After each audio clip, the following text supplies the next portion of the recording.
The Messiah. No offense, Perdre, but that has got to be the stupidest thing I've ever heard. Why not me? Have you met yourself? Perdre, you drink, you fight, you like to break people's arms just to hear the sounds they make. Well, howdy, pilgrims, and thanks for tuning in to another episode of Season 3 of Preacher vs. Preacher. It's a comparison companion podcast where each week we get together and not only recap AMC's series Preacher, but we directly compare it to the 90s comic it's based on by Garth Ennis and Steve Dillon.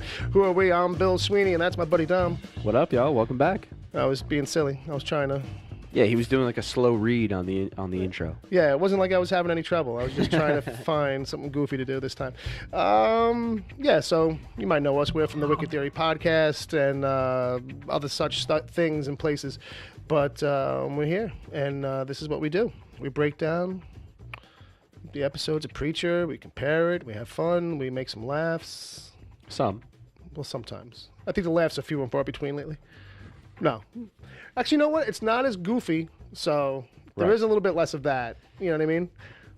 Compared to season 1 and 2. Indeed, for sure. Indeed, for sure. It's a little more serious. Slightly. And more like the book, so we're having more fun comparing than we were. We have more to compare than we did in the past. Absolutely. So, just get some stuff out of the way real quick, like official business type stuff. Let's just do that. The show's on Spotify, Stitcher, iTunes, Google Play Music. So check us out wherever you catch podcasts. Subscribe, rate, and review. Let us know, what you're thinking, how you feeling. Put it in a little review thing. Help us out. Get us some more exposure. Put us out there. Help us out. Did I say that twice? I think you did. I think I did. Hey, a little desperation goes a long way. People, please, tell somebody. Tell your grandma. Grandma? We're into grandmas. There's a nice one. There was a sweet grandma this week, not just an evil grandma.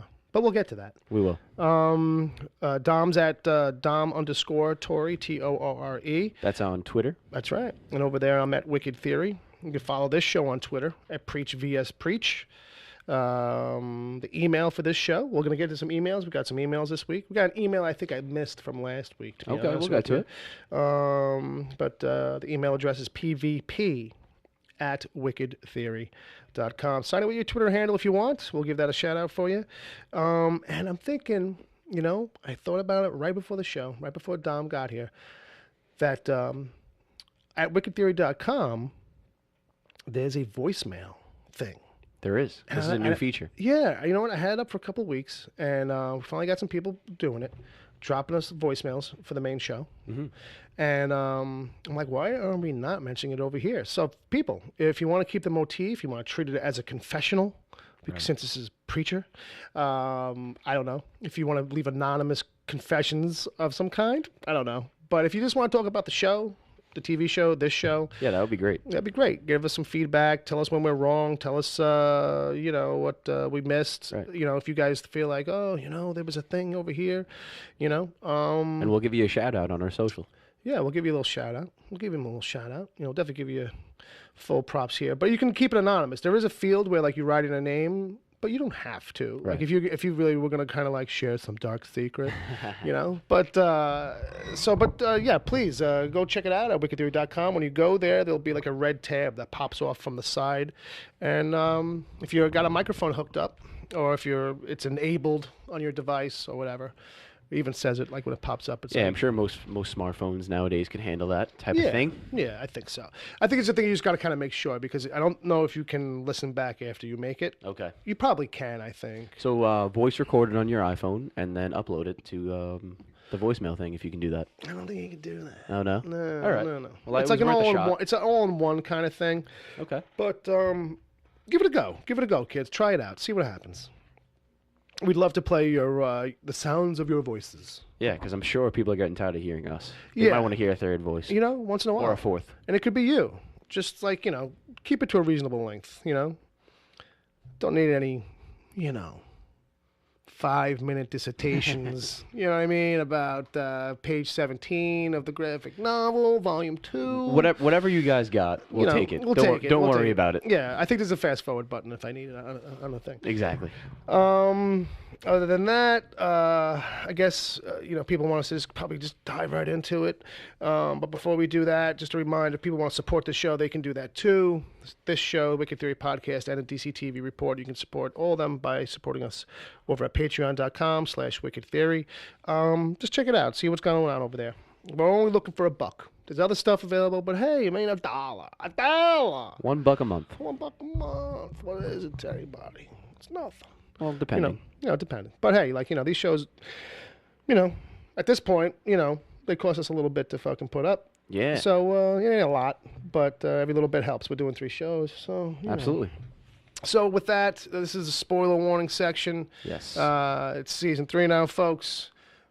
Come on. We go deep. We go deep. If you motherfucker. If you've stumbled by here and you've never heard us before, we've read the books. We go as if you've read the books, and so that could mean spoilers for the show moving forward, because that's one of the things we do. We recap the episode, we theorize about the show, where it's going, why they might have made some changes that they did, and every now and then when we get something from the book, we get a little bell. Yes, sir. We give them a little bell, and.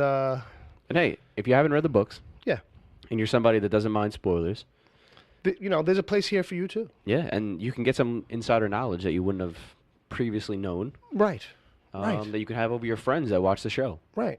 And if people, get tired of hearing us, you can go check out the DCTV Report. Yeah, they do recaps, Preacher, right? They recap Preacher. That's our sister show. And it's Edward O'Hare and Dr. Sarah Netzley, freelance writer for EW.com. And she's read the books, but it's been a while. Ed hasn't read them, so they're going to have that dynamic going on. And, it's a segment on their show. It's not a long thing. And if you're into DC TV shows, they cover so much news over there for those shows. That ends up any and all DC TV news. Yeah, anything related to those shows, especially the season's coming up. So, yeah. So with that, I think we're just gonna get all up in it. Just trying to. What's the name of this episode? I forgot. No, I don't have it written down over there. Gosh golly, I am at a loss, Dominic. I have failed. Well, I guess I have too, then. I have failed this family. Jesus Louises. It's taking so long to load up on my screen. Les Enfants du Sang. But of course, that's the name. So silly. Was that? Just jump right into it? I was going to say, you want to just... Cut that back? Come back? I don't know. Yeah, now I'm coughing. Fuck it. I guess. And what's the name of this one this week? Les Enfants du Sang. Du Sang? Du Sang? Du Sang? Du Song? Du Song. That's probably not even right, but it sounds more French. I believe it translates to the Children of the Blood. Children of the Blood. That's good stuff. It's dark. Yeah, that's goth. Yes. That's pretty moody high school kid goth. Yeah. If ever there was one. All right, let's just do it. Fuck. So this one starts off, and it's with Eugene. Yeah. Oh man, good old Eugene. Yeah, I love this, man. Yeah. I thought it was great. They didn't spend too much time on it. Right, just use the whole cold open, really. Yeah. And he's there at the pit, man. Yeah, he sees the. I want the Bill Bell. I think I asked for this last week. Yeah, so what Bill's referring to is that I believe in season 1, he called that we were going to see a shot of Eugene standing over the remains of Anvil with all of his friends and family, obviously perished and burned alive. All my childhood dreams. And this and he did predict that this would spark his hatred for Jesse Custer, even though we haven't seen that yet. Yeah, but in that moment, he's really sad. He's kind of mixed sad and angry. He's kind of got this kind of mixed thing going on. I got a vibe of more sad, but I feel like that's just his personality on the show. Yeah, because he's a softie. Yeah. Because he's a softie still. Yeah. They're building him up to really kind of be pissed off later on. He's got to just spend 2 more weeks with the Saint, and then he'll be hardened up, and then he'll be good to go. Yeah, and I think too, it's going to be a thing where now that I'm thinking about it, I bet you it's going to be a thing where Santa Killers or Satan himself or someone's going to be like, "Oh, your town? The preacher did that." Right. They're going to set him up. He's going to have that laid out for him. You know what I mean, or something where it's going to be quantifiably, Right. you should be angry at that guy. Right. You know, And I think that's whether exactly what you. circumstances or not, but Yeah, and I think that's exactly what you predicted way back in season 1. I think it's fairly easy to telegraph that at that point, but Yeah. I'll still give you credit, Bill. well, thank you. That's all I want. That's all I want. But yeah, so we got it's Arseface. He's there for a hot second. The state picks him up. He ends up in an orphanage, Lone Star Orphanage. There was a crazy sign that went by so fast. I know it said something stupid and I missed it. I had to go back. And then, lo and behold, he's not there very long.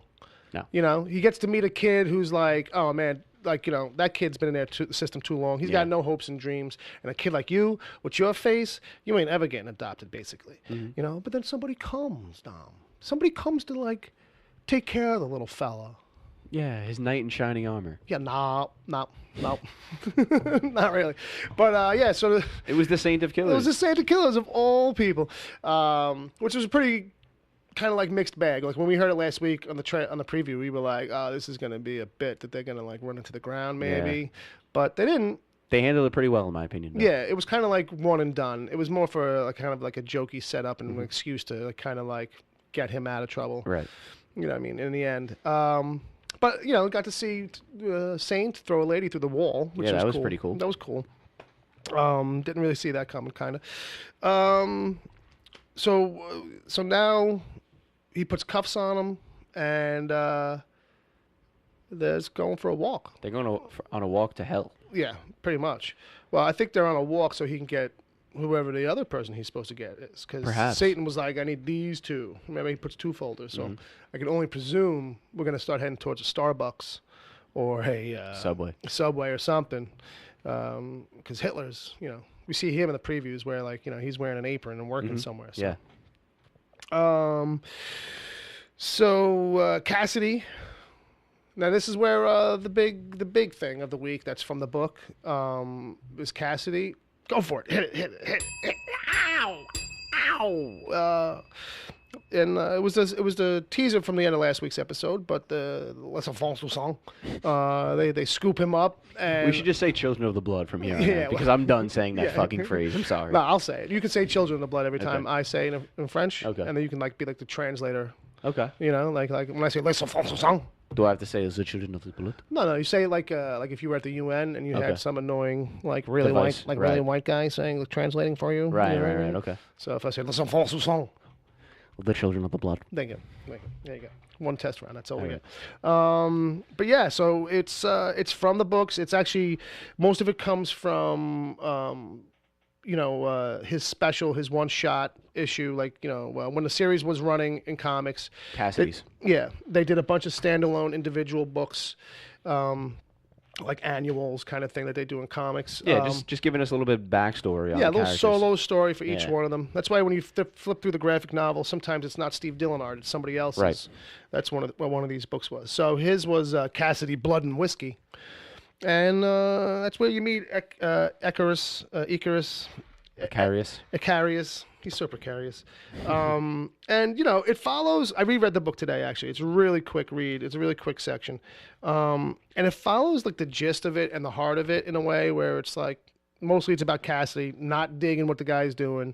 The guy's a real vampire. Everybody else is not in his little flock.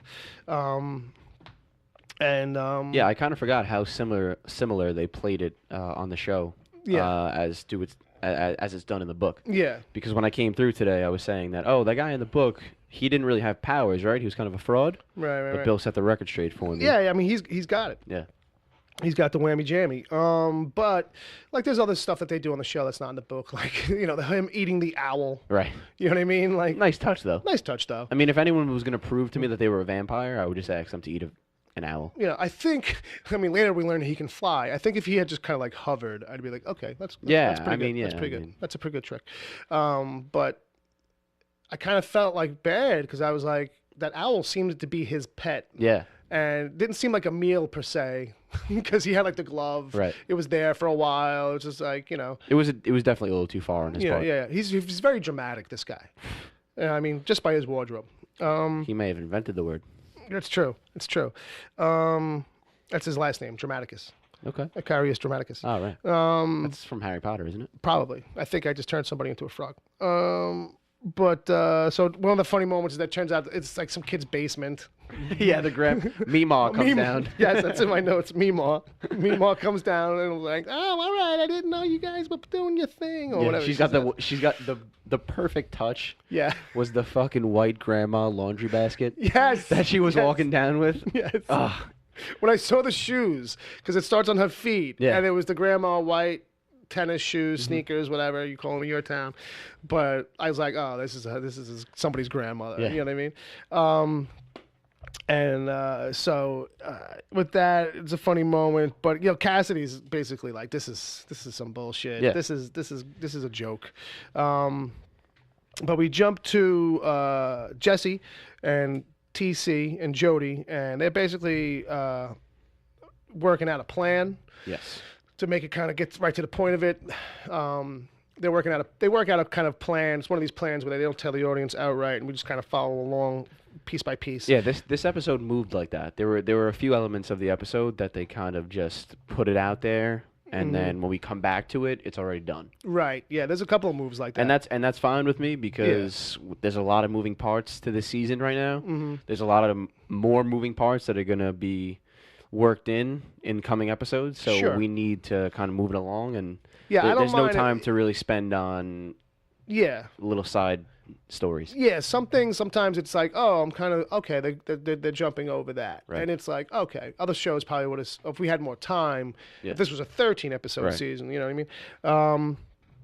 So basically, they're gonna bury Grandma in Tulip. Right. You know what I mean? That's the kind of thing, and this is all to fake out the Boyds. Correct. And then we let me see here. And then Tulip and Jesse are out in the outer hall, and she's like, should we remember what we did down in Las Cruces or Los Croissants, whatever place it was, and it was she comes back out with a blonde wig. We'll give him the bell on that. Obviously a touch to the book to see what she would have looked like. Didn't work on it right there, but when we cut to it and they're doing the job and they actually put the wig on her head correctly. Yeah, when it was actually on there, right? Right. Yeah. When she slapped it on, and I was like, no, I don't feel like that's working at all. Like, you know what I mean? But when they actually get the job going. So they go to commercial with that, and when we come back, Tulip is entering the bank, all dressed up.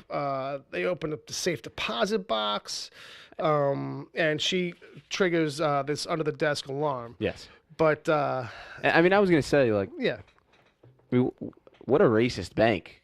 I mean, she just posed as Madam Boyd, and like they were just like, oh, the only young black female in the town. Yeah, just must be her. Must be her. Yeah, and I guess she's blonde too, right? I mean, she rocks wigs. I guess that's a black chick thing, right? I guess, like but and it's like, and the whole saliva bit with the bank, like, I thought it was an interesting touch because they kind of laid the hint that it was the same intelligence from the Japanese company that we met with in season 2. I got you. Same technology. Same technology, exactly. Mm-hmm. So I just thought it stuck to the weirdness of that company. Yeah. And just the weirdness of the entire world that we're in right now with Preacher in general. Right. So. I do love that, like, in the writer's room, when it's like, well, how do we explain that he happened to have a tongue scraper, like, later on? And we'll just have her say, you just happen to have a tongue scraper? And him go, yeah. Like, that's how they get around, like, convenient things that they need to happen and somehow still happen. We'll just have somebody call it out. Right. And then the other person go, yeah, I knew it the whole time. And it's like, okay. But, so I was like, that's just kind of being, I felt like it was a little bit of being goofy for goofy's sake. Or it's being a thing where it's like, well, we need them to kiss somehow. Right. So with that, she triggers the alarm under the thing, and that sets off some other events later on. But right now we jump back to Hair Star. He's got another new hat. I think it was more of a bowler. Basically, the lesson we come out of this is that you don't touch the All-Father's hot pocket. Correct. And that sounds like a metaphor or a euphemism for something else. I kind of took it like it was just Hot Pocket, honestly. No, fair enough. That's true. But that's a scene that we kind of come in and out of, and we come back to it. Cassidy, we jump to, and this is the blood ceremony. Correct. Where the kid is kind of being sacrificed. You know what I mean? Yes. And it's kind of follows in the book a little bit. Not quite as far as the scene goes, but just the fact that Icarius does this kind of thing. But he says, I think Icarius says that to Cassidy, basically, you're doing it all wrong. Like you don't really have an idea of what your powers are. You're you're giving me shit, but you're the one. Like Right.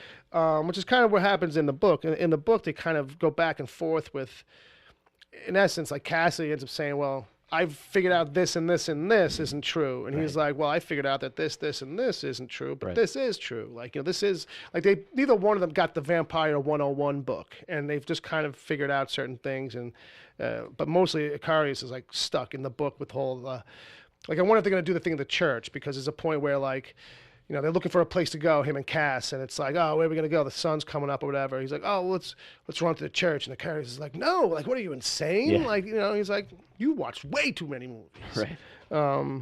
They build the Icarius character in the comic as someone that's a vampire and doesn't really use it the way he should, because he uses it in the way that it's portrayed in Hollywood. Right. Like that old cliche of the vampire. Mm-hmm. And that's something that rubs Cassidy very, very wrong. Yeah, because for Cassidy, it's like he's had it in the book. He says, three quarters of a century or whatever he says. 119 years. On the show. But in the book, because it's dated, because this book is in the 90s, it's about 75 years, he said it. But the point being that Icarius is a newer vampire.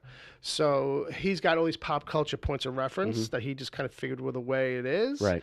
Kind of stuff. But it'll be interesting to see how much they pull out of that, like in next week's episode, when Cassidy gets to dive deeper into, like, this dude's, deal, and see how much he's bullshitting. But we go back to Star, who pulls off the hat, and we get to see the scar. And Allfather's like, your head looks like a penis. That was fantastic. Yeah, not for nothing.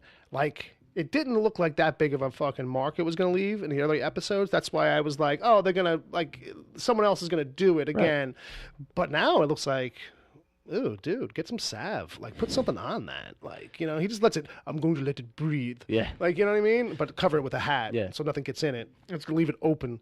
But it looks like it's gotten worse to me, like bigger. Because now it's like the one from the books, where it's like from the very front of his head all the way to the back of his head. It's like a perfect indent of a penis head. Yeah. Which is okay, fine. I'm here for it.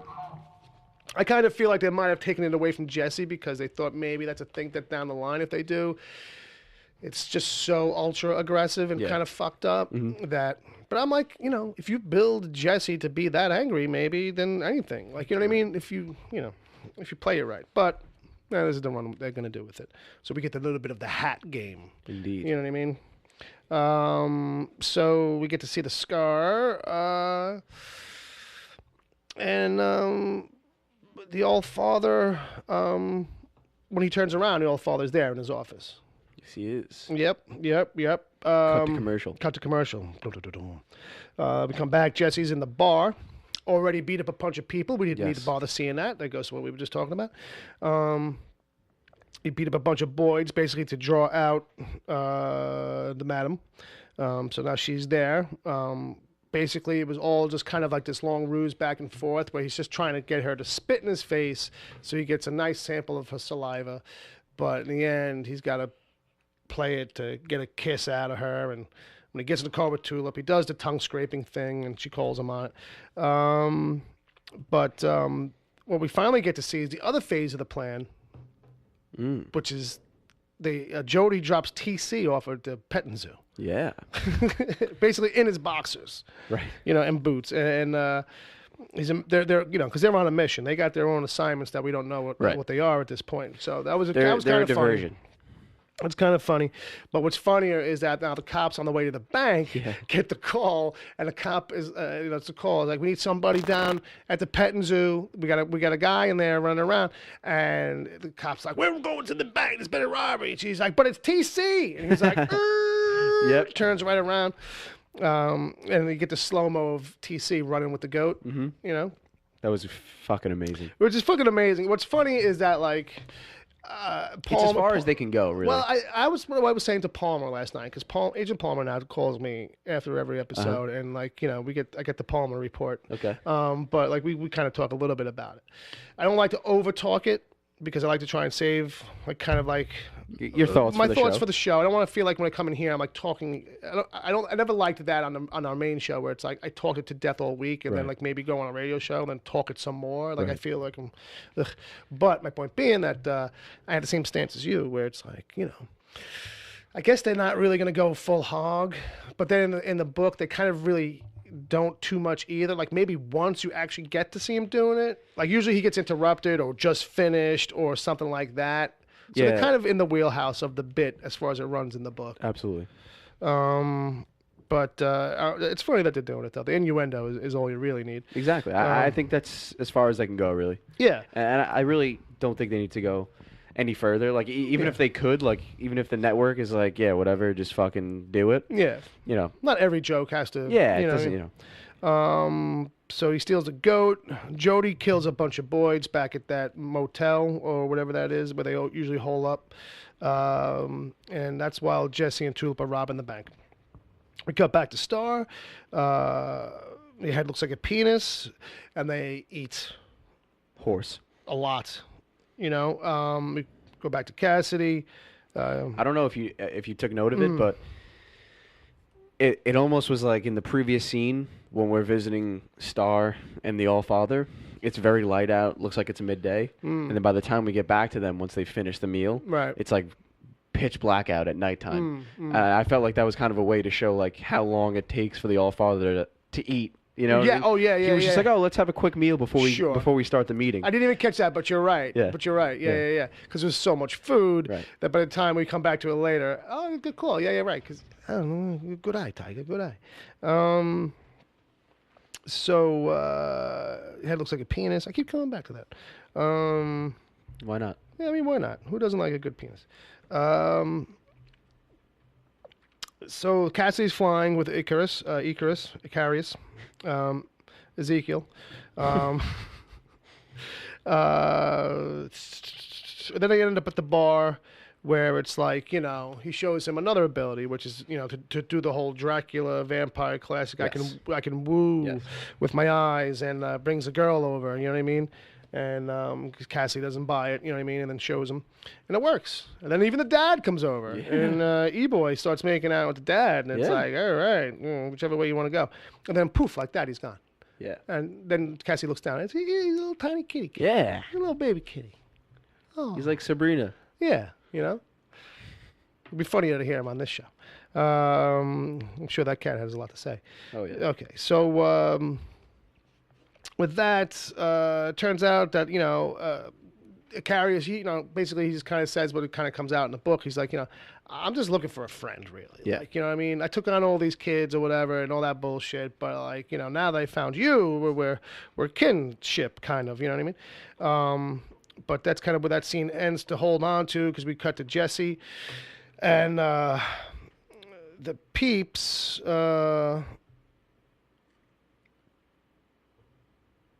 What are they doing? Oh, they're feeding Grandma.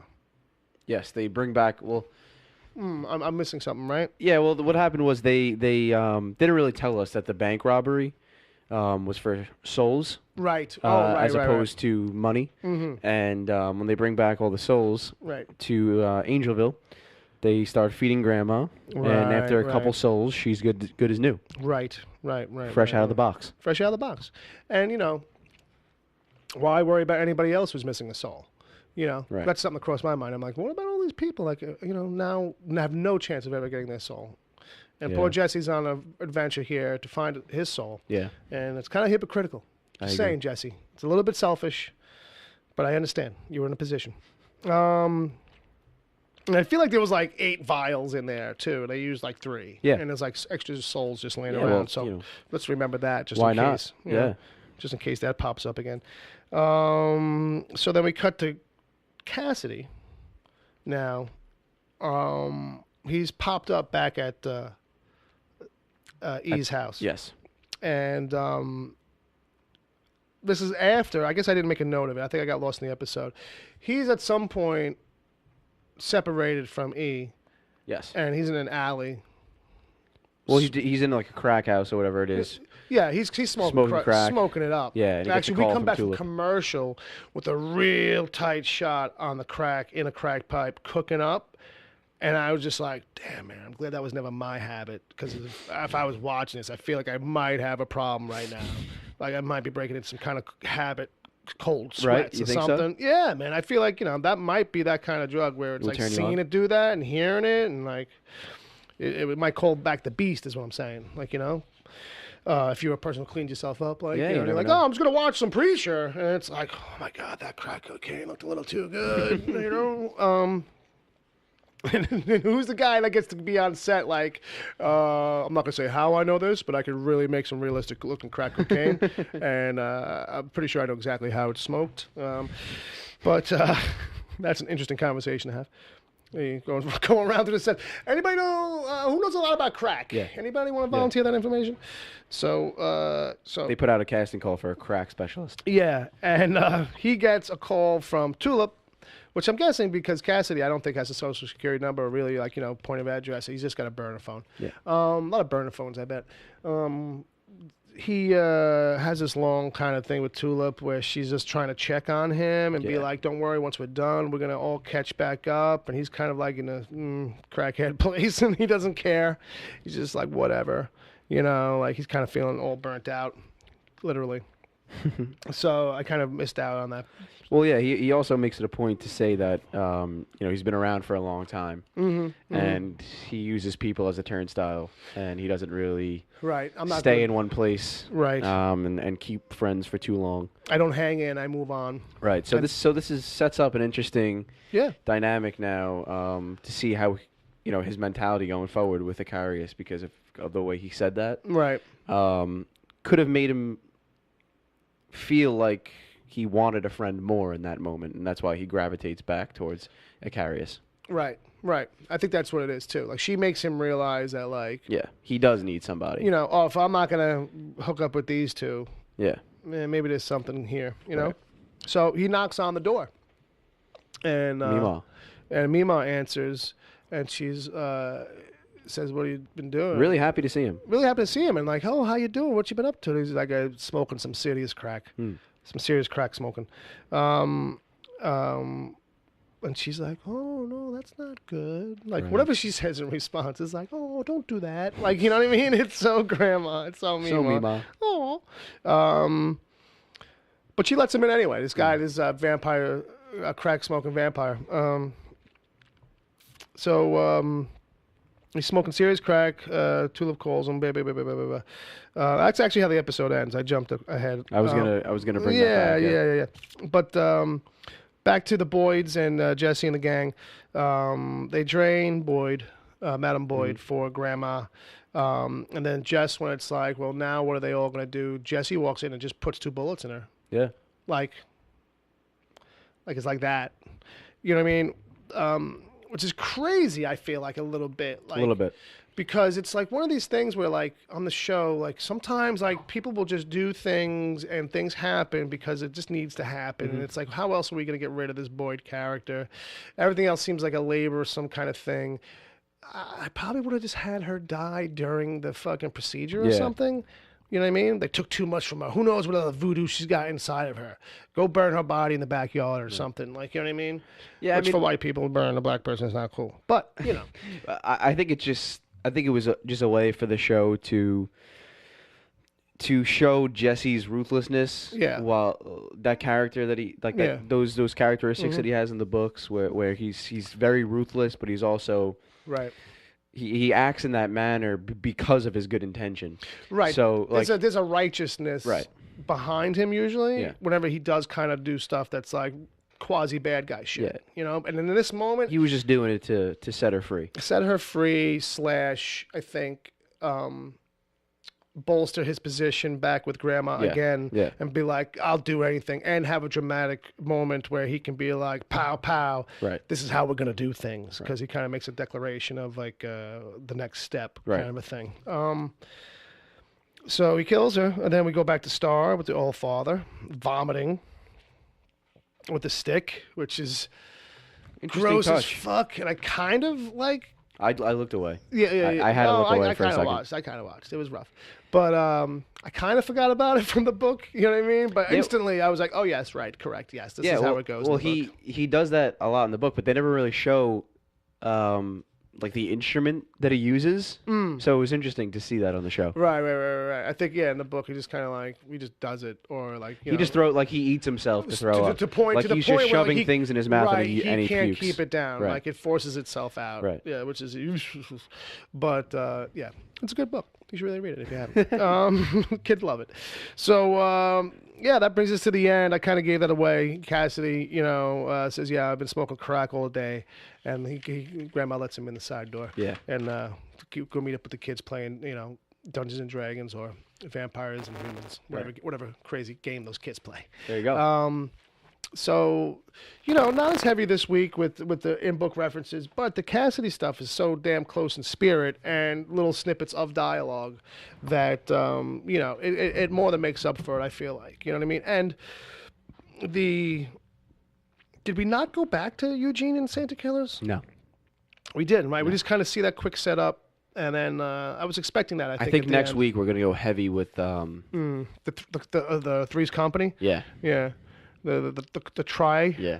2 men and a baby. I don't even want to know who's the baby. But yeah, I think the riff that we did on Twitter was My Two Dads. Okay. Did you grow up with My Two Dads at all? I know of it. With Meow Bollock. Yeah. But anyway, I was like, oh, Paul Reiser gets to be Hitler because he's the shorter one. Right. And then Greg Evigan has to be Santa Killers because he's taller and is known for having a beard. Right. So, and then Ozface is, the kid in the middle, All innocent and shit. All innocent and shit. And, it sounds like a bit that this is the show where they would do it. They would put that in. Yeah. like the scene from Natural Born Killers where all of a sudden it's a sitcom and Rodney Dangerfield's the dad, It's like, what is going on here, But they kind of did the TV show stage bit already with Tulip's purgatory scene. But let's jump into some emailification. How about that? Let's I do mean? I mean, I know. Let's hear from the people. I know we don't usually use this over here, but that's the emails fucking theme. I mean, it's a classic. Yeah. It's classic. It's classic. Yep. I was on tour when I did that, but oh man, I've since retired from my musical career. It was I think it was like an 8-second track you put out, right? Yeah. Is that what it was? It was 8-second album. Yeah. One track. Exactly. It went big. It went big.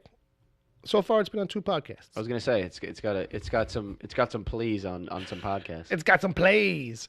So this first one here is actually about episode 5, The Coffin, and this is from Joe Kern.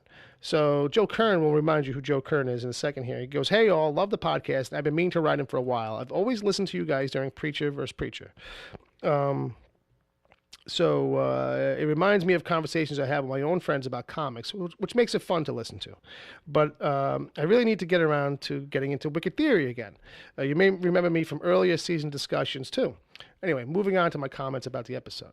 And I'm going to jump around a little bit because it is kind of like a longer run here. Because I liked how the opening scene started. It made TC seem more menacing and more like the threat. He does say that...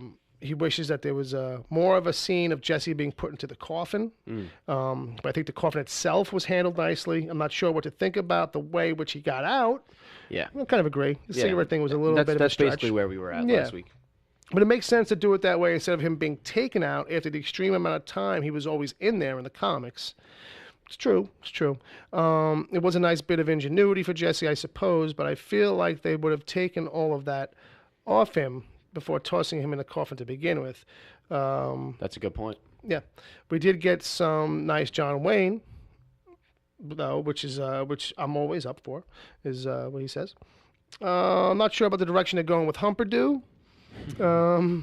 Having him be involved with those staged scenes with the Queen makes sense. The tap dancing felt a little forced, but that being said, I'm also a big fan of Darnique, Darnique, Yes. which is the All Father's The All names. Father. I feel like what they did with Les Enfants du Sang, Les Enfants du Sang. Children of the Blood. Oh, Okay. fuck. Shit. Yeah, it was a while. It's been a while since we established that. Yeah. I feel like that went pretty well. The introduction was a bit weird, but as soon as I saw them come and take Cassidy, I knew what was going on, and so I was right on board.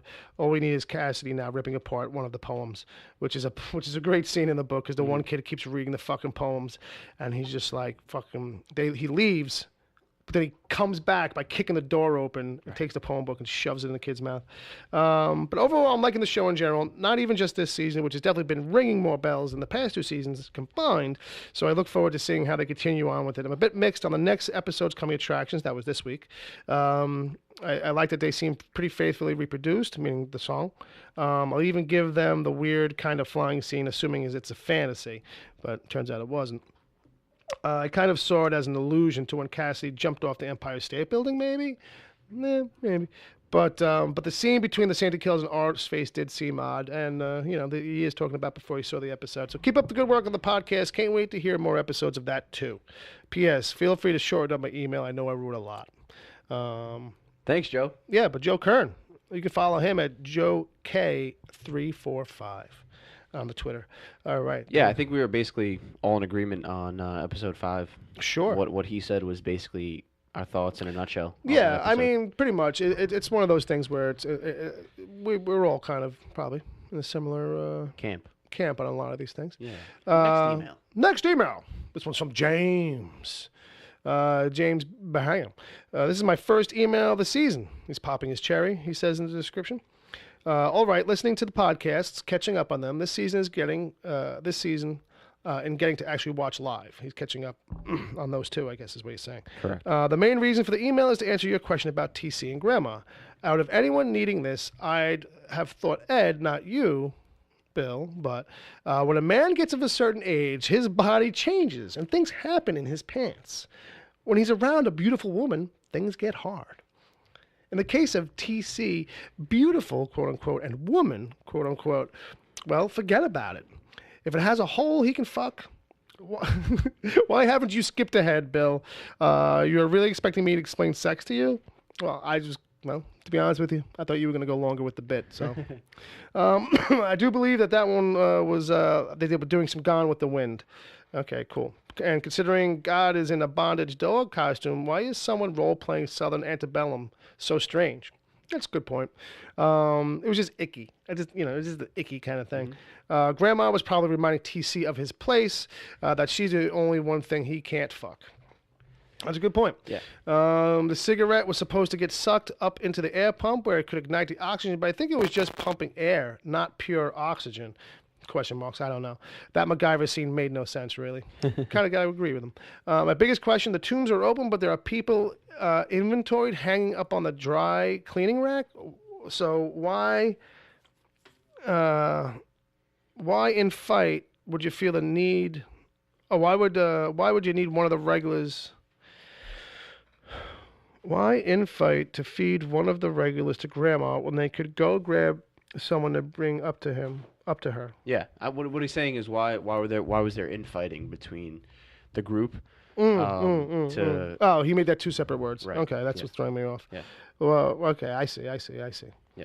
Or are those all the people whose souls she's already eaten? I believe that's what it is. Yeah, I think she's been nursing off the stack, Yes. as it were. I think those people are too far gone at this point. They don't have enough left to feed her. Yeah. I think that's where they're at. Seems like it. Don't think the TV show has covered that yet. James H. Thanks, buddy. Thanks, James. Thanks, Jimmy. And then the last one here, our last email, comes from Brian Hughes Bryo. from Scotland. Howdy, Pilgrims. I forgot that was his bit. Yeah. Just a wee note to say I'm really enjoying your podcast. This season the show has been top-notch, while your analysis has been ace. Good of Agent Palmer to jump in while Dom was off teaching Humperdoo some new dance moves. Yes, Take I it was. easy, guys. Oh, cheers, Brian. Well, thanks a lot for writing in there, Brian. It was good to hear from you. Absolutely, Wouldn't man. mind hearing from you in the emails over on Wicked Theory. That would be nice. That would be special. That would be heartwarming. Yeah, well, he can definitely send emails for Wicked Theory, but it must be tough for him to get into the live Mixler chat Yeah, because I of the think, time difference. Yeah, I think it's like he's in the future. Yes, he Or is. something like that. Like when Technically, he is. Yeah, when we do the live shows. Yeah. But hey, 7 p.m. Eastern every Saturday night. that's right. On Mixler. Mixler.com/wicked-theory. Bitch. Come hang out with us. That's what we're doing on Saturday nights. So if that wraps the emails, Yeah, that does kind of wrap the emails. Bill, Mm-hmm. do you have any final thoughts on the episode? Do I have any final thoughts on the episode? Not in any particular way. Coming out of the preview, we saw. Do you remember anything we really saw in the preview? Mostly Hitler. Well, right? Hairstar was wearing a beanie. Hairstar, right? He was wearing a beanie of some kind, or some kind of thing that's probably going to get mistaken for some Religious garb. Yeah, religious garb. I think in one of the previews, Hairstar is sitting with Grandma. I think I might be teasing something up. But I read the description for the next episode. Sure. And it says something along the line of Jesse, Tulip, Grandma, and the Grail team up to defeat some impending doom, something. Oh boy! I don't know exactly what the right. actual threat was. Sure. But if it was even available on the description of the episode, Okay. might be something that's revealed within the episode itself. Yeah. I think did we see Satan sit down with Grandma? No, that Not was the yet. thing we saw in a preview for the Yes. season. But That was we in the didn't see it. Comic-Con trailer, so that might not even come next week. That Oh, might be yeah. all the way at the end of the season. Sure. That's what I'm kind of thinking. Because at this point so far, at episode 6, Grandma, TC, and Jody are completely unaware of the fact that Jesse has Genesis. So right. That's the so- thing we saw at the end of the trailer for next week. So what happens is in the trailer for next week, TC is like painting Grandma's nails or something like that, toenails, and he says offhandedly, "It seemed to me, what's a Genesis?" And Right. Grandma kind of like perks up in her chair a little bit. Right. So it seemed to me like TC is gonna eavesdrop on probably Tulip and Jesse's conversation. Overhear the word Genesis, offhandedly say it to Grandma, and then I wonder if she'll there'll figure be, it all out, and she'll call in Satan, I guess. I was gonna make a Phil Collins joke. Please do. But I think that they might next week. I think at some point where it's like, what's Genesis? And then someone's going to be like, Phil Collins band. Like, don't, you know what I mean? Tonight, In the Air Tonight, Miami Vice. Like, I don't know. Do you have any point of reference for anything in your age group? Come on, TC. It's not all fucking goats, all right? Right. You can't just fuck goats all the time. But next week's episode is called Hitler. So, yes, we will finally get some of him. Yeah. Yeah. If you guys listen to the show on a regular basis, you know that I have strong feelings against Hitler. Not only in the show, but as a historical individual. Exactly. I just think the show is weak with the character. I think it really pulls the viewer out of the main focus of the story. It's kind of like it's been a mixed bag thing. yeah. Well, I don't think it has for me. It's been a full. I mean, it could have It's been a full no good bag for you. yeah. I got you. It's just no good tricks. No good tricks. I in the got you. bag. Yeah, I feel like it's interesting stuff. If it maybe wasn't squeezed in over here so much. Yeah, I just don't see the use for it at all. That's just my own opinion. No, yeah. Obviously, everyone's entitled to their own. Sure. But I just think the show, like I said, is at its weakest when he's involved. Yeah. And I think that we're getting him next week as the focus of the episode, especially since the name of the episode is titled after him. And I think it'll be the last time we see him. I'm hoping. Hopefully. I'm hoping. Yeah. I'm hoping. As we've said previously, at least that he's wrapped up this season. Yeah, and hey, that's fine with me. They needed something to use as a placeholder last season, so I get it. They made the mistake of bringing him in. As long as they didn't use him too much this season, I'm fine with it. Yeah, And they haven't done it yet. We're 6 episodes in, so Exactly. fuck it. It was all about giving ours face a friend in hell. Exactly. You know what I mean? And who's the worst friend to have in hell? Hitler. Hitler. So It is, you follow the logic train of that. I mean, I understand it, Yeah, but no, it's yeah, just, yeah. it's a thing that outside of what its original purpose was, they kind of dragged it out, I feel. A little bit. So, that's next week. The week after that, it's called the Tom/Brady. Yeah. I think that's a move. I'm gonna predict that that's some kind of move. I don't mean like a dance move, like a fight move or Yes. something, or a deflation of some kind of something. But I don't understand the slash. You know what I mean? Because it's I have a feeling like in the book we always got these like code names here Okay. and there for like these Grail missions. Oh, okay, And, that's I true. feel like it might just end up being a Grail mission of like somehow getting rid of the fat guy, Fair enough. the All-Father. We need to deflate the fat guy. Oh, yeah, there you go. We got to change the air pressure around him or something, make him pop. Right. All right. So I think with that, we're going to start packing up the old bag here. Let's remind people that if they want to leave a voicemail for us, they can. Please do. Please do. Over at wickedtheory.com, you'll see a red tab. Have you met yourself? Have you met yourself? It's all about, leaving us a little something about the show. Tell us what about the show. Tell thoughts, us we're your wrong. grievances. Tell us we're right. Tell us you love us. Tell us you hate us. Right. Leave a confession about the deepest, darkest secret of your life. You don't have to leave your name. Get a voice modulator thing so we don't know it's you. Your family doesn't recognize you. Right. And then come back next week.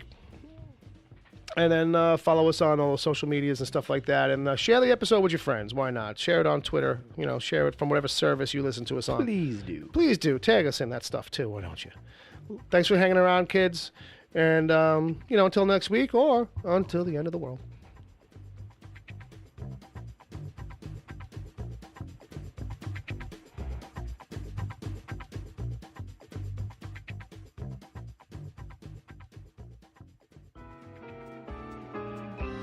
The Wicked Theory podcast is heard live every Saturday at 7 p.m. Eastern until whenever. Just go to mixler.com/wicked-theory. Mixler is MIXLR. Sign up to join the chat. Then click the follow button to get reminders whenever the show goes live.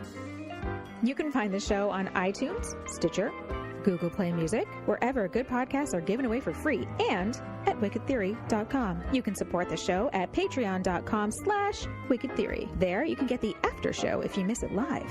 God forbid. Plus other exclusive episodes.